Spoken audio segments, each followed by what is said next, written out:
میں اللہ کی رضا کے لیے دے رہا ہوں، میں اللہ کو، بھائی کو معاف کر رہا ہوں، اسے کچھ دے رہا ہوں اللہ کے نام پر، بہن کو اللہ کے نام پر، فقیر کو اللہ کے نام پر، تو یہ سب کچھ ہم نے نیکیاں اللہ کو اپنی محفوظ کر دی ہیں اس کے۔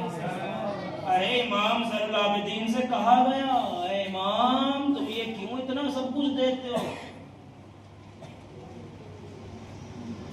فقیروں سے کیوں اتنی محبت کرتے ہو؟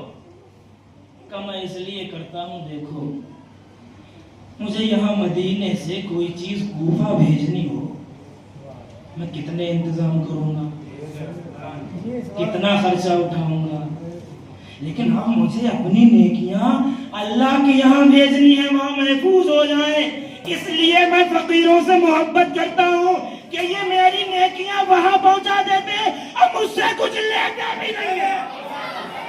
تو وہ صرف فقیر نہیں، وہ تمہارا ہر عزیز جو تم سے جیسے بھی جڑا ہے، اگر تم اس سے نیکیاں کرتے ہو تو اس سے نہیں کرتے ہو، نیکیاں تمہاری سب اللہ کی یہاں محفوظ ہیں۔ اللہ ہمیں توفیق دے۔